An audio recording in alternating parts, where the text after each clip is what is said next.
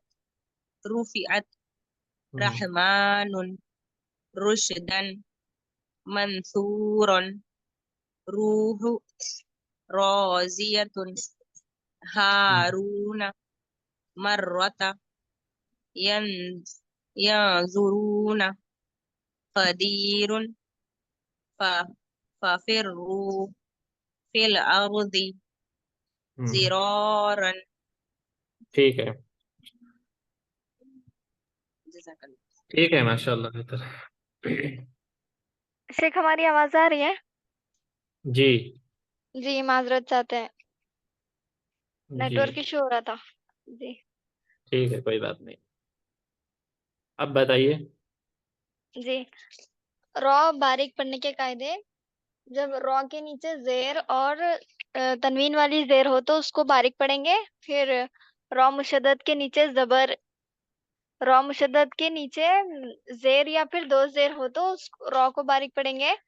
پھر رو ساکن سے پہلے زیر ہو تو اور اس کے بعد اگر حرف مستعلیہ میں سے کوئی حرف آئے تو اس کو باریک پڑھیں گے. ہاں ہے تو نہ آئے تو اس کو باریک پڑھیں گے. جی رو ساکن سے پہلے زیر اور اس کے بعد حروف مستعلیہ میں سے کوئی حرف نہ آئے تو اس کو باریک پڑھیں گے. پھر رو ساکن سے پہلے ساکن ہو اور اس سے پہلے زیر ہو تو اس کو بھی باریک پڑھیں گے. رو ساکن سے پہلے یا ساکن ہو تو رو باریک ہوگی. ٹھیک ہے.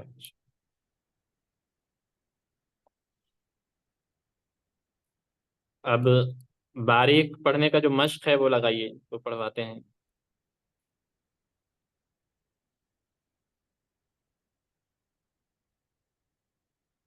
را باریک کے جو مشق ہے اس پیج کو لگائیے اسکرین.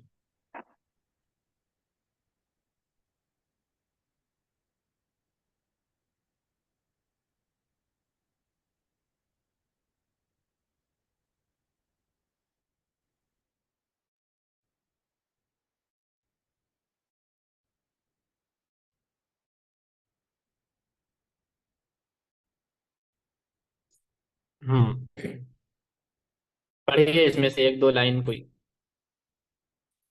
جی یہ پور پڑھنے والا ہے سر نا، اس کے نیکسٹ والا پیج نہیں یہ ہوگا. باریک.